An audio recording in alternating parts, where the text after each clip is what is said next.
On the humid Thursday morning of May 28, 2021 in Tallahassee, Florida, I returned to Pinecrest Middle for my last required teacher workday, expecting nothing more than pizza slices, locker cleanup, and the annual faculty yearbook signing. Yet, from the moment the power flickered during morning announcements and Principal Hoyle's voice fractured into digital stutters, the campus felt like a wax museum still trying to remember how to melt. And, somewhere beneath the routine clamor, the final bell was already rewriting itself for a class nobody meant to attend. First period dissolved into stacks of paperwork and stale cupcakes while students, released the day before, were supposedly far from campus. But a steady procession of small, unexpected sounds, loose leaf rustling in what should have been silent lockers, a distant metal clang from the shop wing nobody occupied, kept my nerves on edge until a custodian wheeled past and mentioned offhand that a single Chromebook cart still sat unchecked in room 209. The retired computer lab sealed since the district rolled out new tablets. And because inventory accuracy affects grants, I volunteered to scan the devices before my drive to the coast.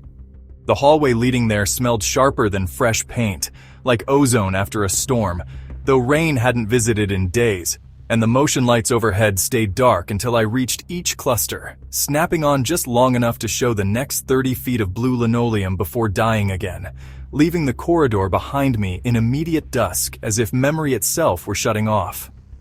The locked double doors of the lab bore a red poster declaring area decommissioned. No entry, but Hoyle's master key turned with buttery ease, and inside waited neat rows of desks still bearing faint outlines of rubber feet from monitors removed 3 years earlier. The only furniture now was a hulking wheeled cart with 30 Chromebooks slotted spine out, each lid closed except one left ajar like a broken molar. When I counted, the tag list ended at 29, meaning the open laptop must be the missing unit, yet its asset sticker had been peeled away, leaving only adhesive shadow, and the plastic felt almost warm despite the room's AC chill. The screen was black until I brushed the trackpad, whereupon a login prompt surfaced already filled with my own district username, though I'd never used this device. Stranger still, the clock read 2 p.m., even though my watch showed 11:43 a.m., and the sign-on button pulsed a sickly green instead of standard blue. So I closed the lid, deciding to haul the cart toward the media center, where Wi-Fi still worked under generator power. But as soon as wheels rolled, the classroom door clicked shut behind me without draft or latch. The overhead fluorescence dimmed to the color of old bones, and every other Chromebook lid lifted on its own, screens blooming white, each displaying a different camera feed of hallways I just walked, angles too high for installed security domes, until the monitors stitched into a mosaic showing the empty campus converging toward this room like tributaries. Every corridor light failing one by one in the feeds, though hum persisted above my head.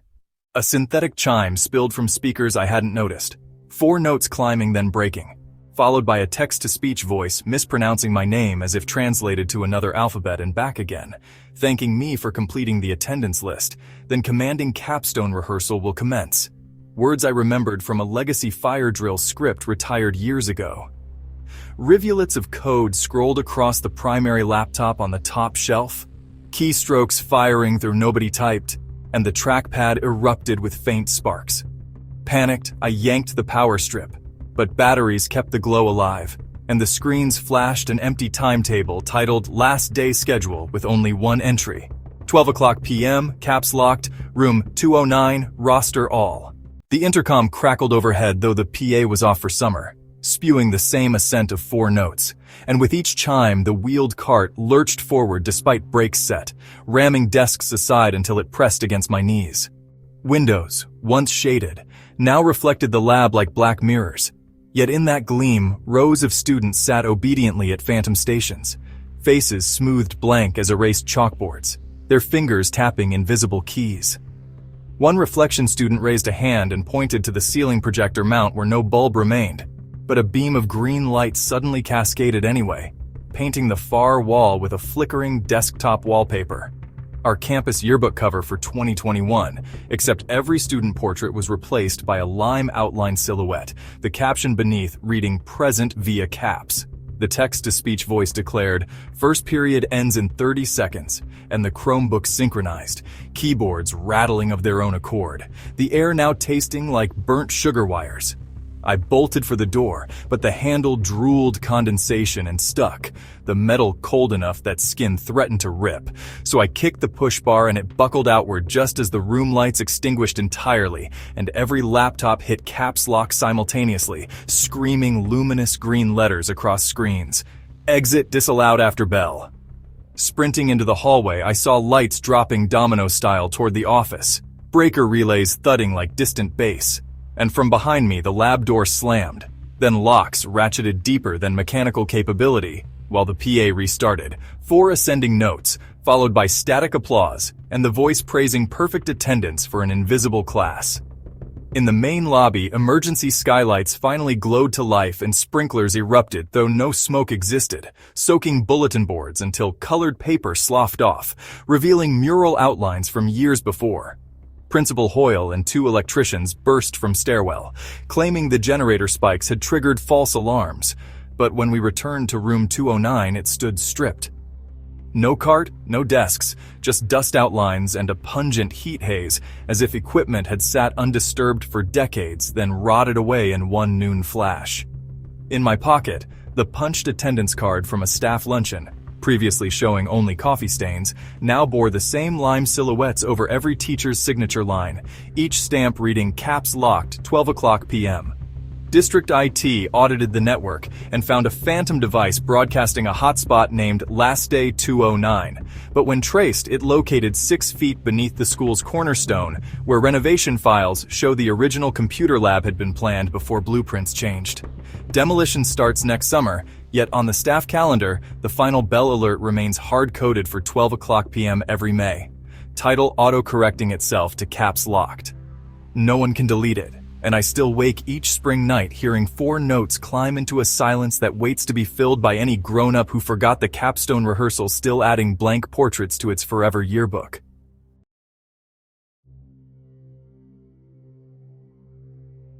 On the sweaty afternoon of June 10, 2022, in Cedar Rapids, Iowa, I was pulling my final security shift at Grant High, a gig I'd taken to pad summer rent. While seniors sprayed shaving cream on lockers and administrators herded underclassmen toward buses, and by 3:05 the intercom confirmed campus cleared and locked. Yet a red notification on my walkie claimed a motion detector still pinged inside Wing C, the mothballed science hallway slated for demolition. Protocol demanded a sweep, so I trudged down silent corridors where confetti, tassels, and half-deflated beach balls already littered the waxed floor like the detritus of a party that never quite earned confetti. The closer I marched to Wing C, the cooler the air felt despite HVAC shutdown. Cool not like AC, but cellar damp, tinged with the tang of ammonium from long-drained formaldehyde tanks.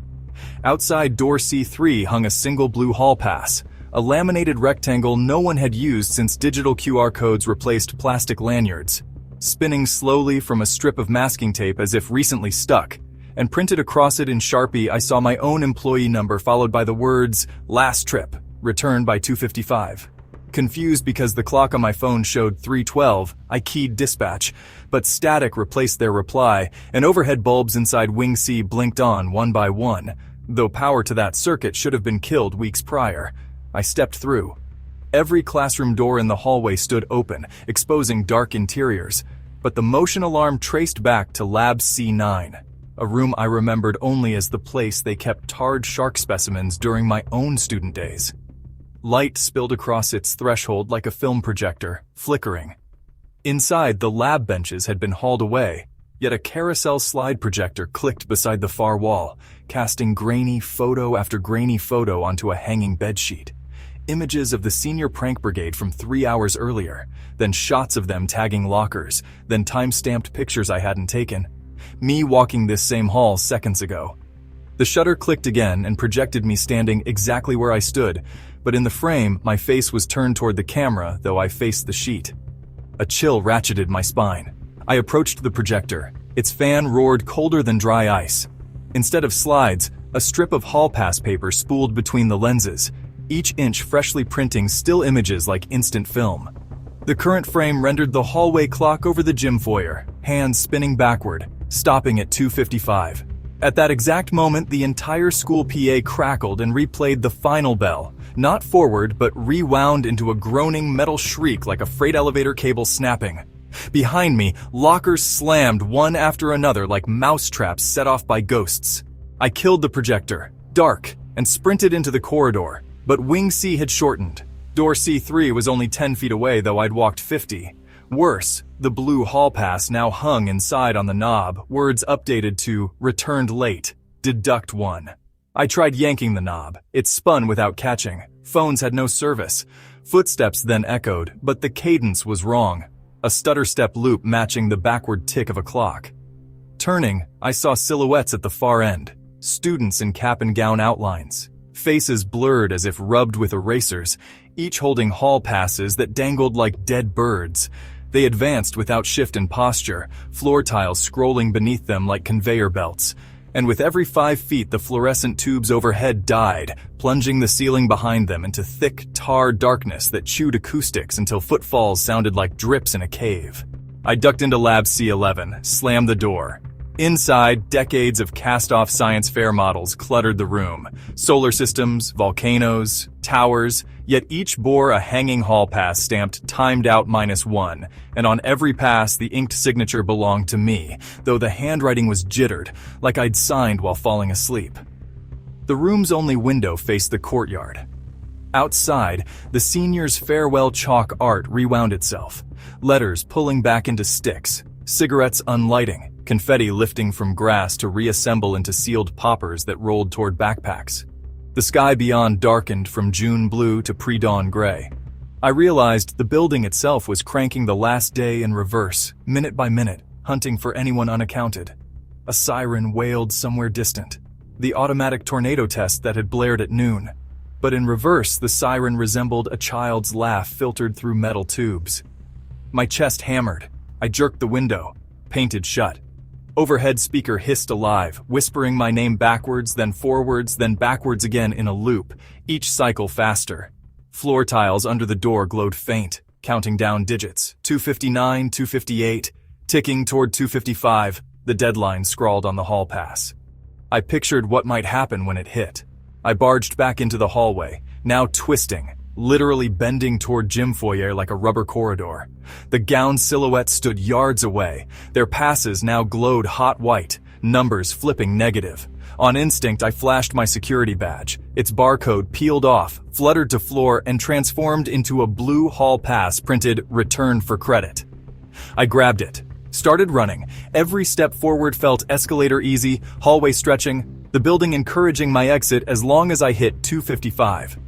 Lockers reversed their slams, doors yawning open. At the T-junction, a clock read 2:56 and hands spun faster. I dove through door C3. Knob caught this time. Sprinting across commons where cleaning crews should have been, I saw them too rewinding. Trash bags unemptying, pizza crusts reassembling into slices, then whole pies sliding into boxes that folded shut. At 2:55 flat, I hurled myself out the front entrance. Heat outside slapped me. Cicadas droned forward again and streetlights buzzed to life in normal tempo. Behind, the school intercom exhaled a final reversed bell, then fell silent. I collapsed on the pavement. My watch read 3:19, but the blue hall pass in my fist displayed "on time +1, see you next year," before crumbling to chalk dust that blew under the locked front doors. District maintenance later found Wing C fully stripped, every interior door missing, hinges melted like solder. The security system logged no motion after noon, yet video playback, what little survived power loss, shows me walking backward through the hall at impossible speed, trailed by shadow figures whose caps float above their collars. Administration wrote it off as corrupted footage. They demolished Wing C that fall. Still, each May, my phone calendar syncs a single all-day event named Hall Pass Audit at 2:55 p.m., and its reminder cannot be deleted. I leave campus by lunch on the final day, because somewhere a punch clock in a hallway that shouldn't exist is waiting to deduct another minute, and maybe more, if I ever dare stay late again.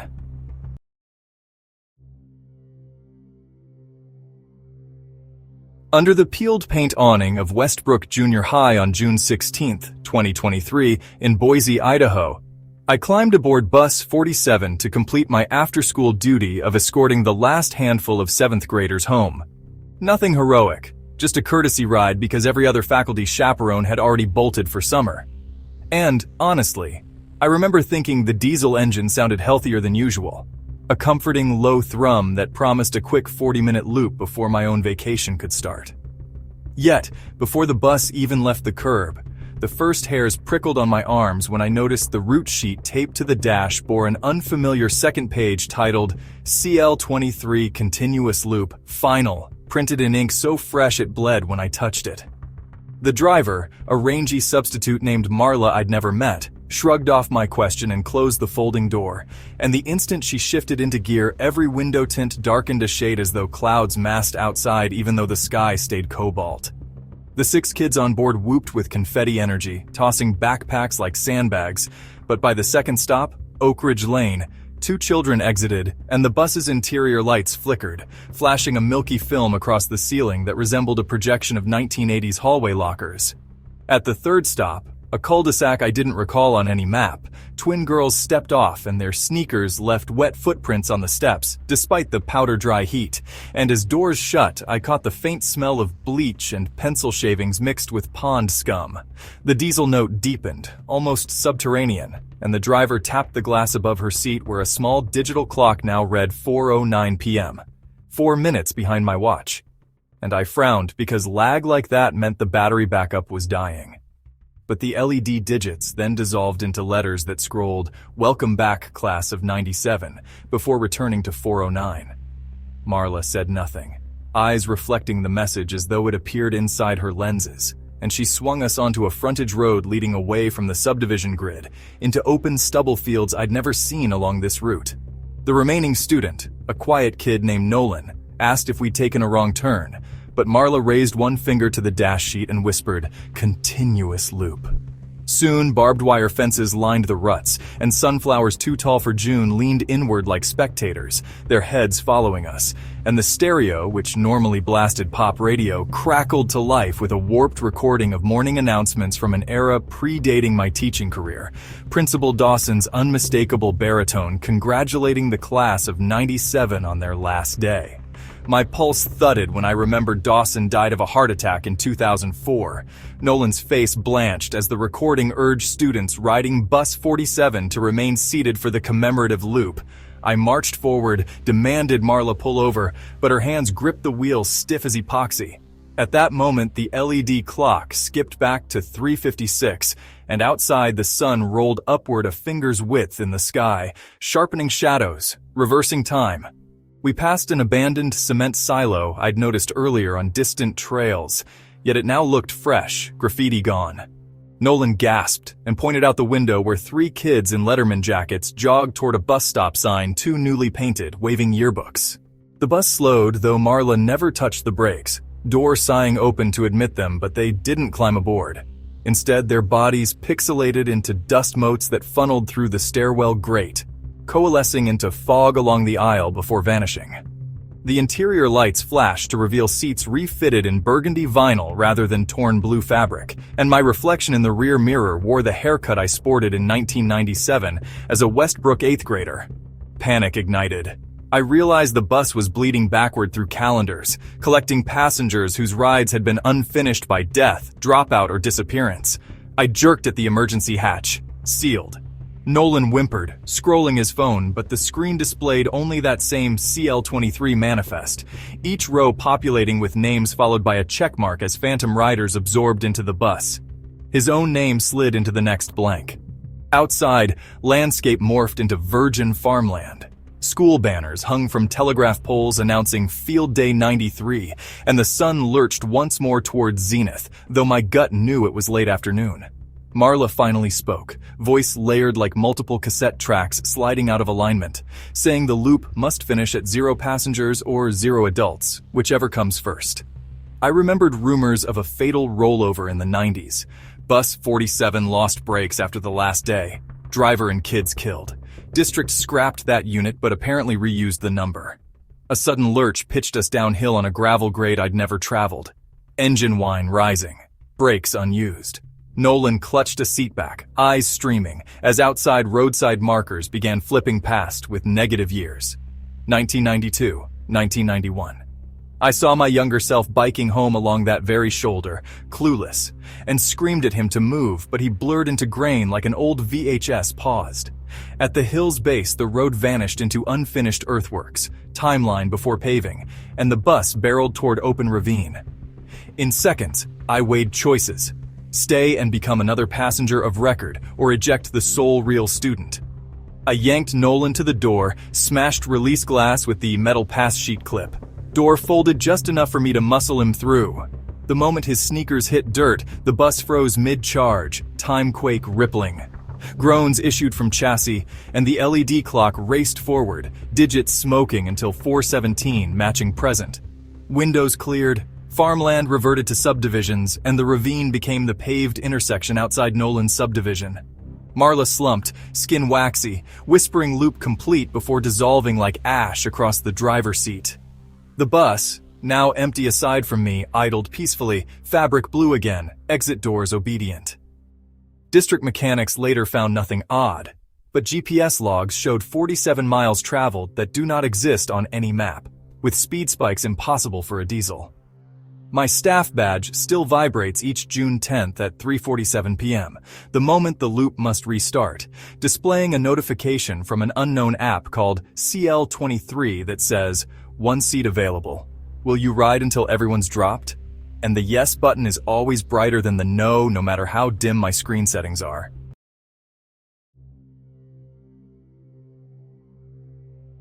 When the final bell rings, make sure you're the one who actually gets to leave. If these last day horrors kept you glued to the very end, like share, subscribe, and hit the bell icon, because the next roll call might not let you graduate.